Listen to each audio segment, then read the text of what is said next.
Hello, I'm Paul Alert, and welcome to the Paul Alert Podcast.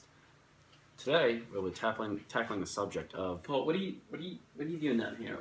Why are you in my house on a Sunday at 3:30? What are you doing? Okay, as you know, I come over every Sunday and film my podcast in your basement at 3:30. But as I don't know, and I just want to watch some speed. You got Joe Biden on the screen? What are you doing? Do not disrespect Joe Biden. I'm He's not a great disrespecting man. him. Great man! Okay, I spoke out of turn. I apologize. Look, LTRC just got voted the best recreational council in Maryland, so I'm in a pretty gracious mood. I heard Rand Paul's on C-SPAN, and I really don't want to miss it. So could you hurry this up, all right? If I miss Rand, so help me God.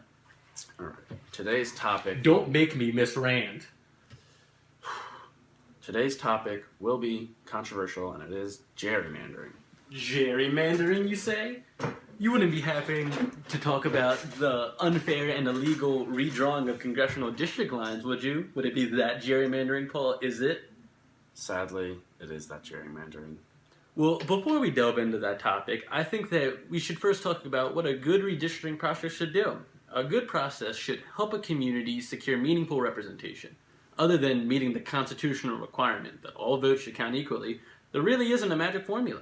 Many states consider communities of interest, which is really just a fancy word for a group of people who share common social, cultural, racial, so on and so forth backgrounds. These groups are likely to have similar legislative interests as well, and that means that they can benefit from common representation in the government. This goes much, much deeper than Republican and Democrat.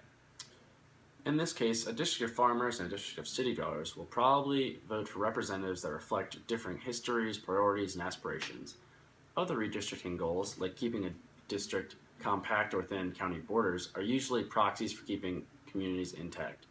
A good redistricting process will be open and transparent, allowing communities to ask questions and give input. This participation is important since communities are the basic units of a well-designed district.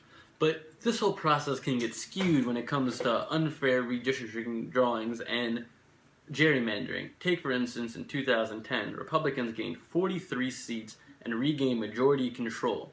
This was the biggest swing in any midterm election since 1938, and people thought gerrymandering may have been afoot.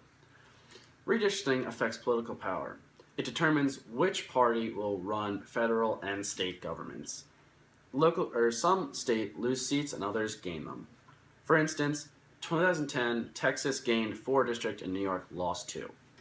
But what's the solution to this? How do we stop all of this unfair treachery afoot? Well, actually, Paul, why don't we say our answer on 3 and see if we agree? 1, 2, 3. Independent commissions. Did we just become best friends? I think we did. Independent commissions is something that many states, such as California, use, in which they don't allow the state legislature to draw their district lines, but instead have a independent, unbiased group of people draw them. Now, this is a step in the right direction, because if a state legislature draws them, obviously they're going to draw it to whatever the majority wants that party to win. But independent commissions, which are being adapted by more and more states, are trying to take the bias out and trying to have communities fairly representative and have minorities and other groups like that have a better shot of being fairly represented compared to today. So, to recap, gerrymandering is the illegal redrawing of lines. A good process should help avoid that and should make it so that people in each district get fair representation.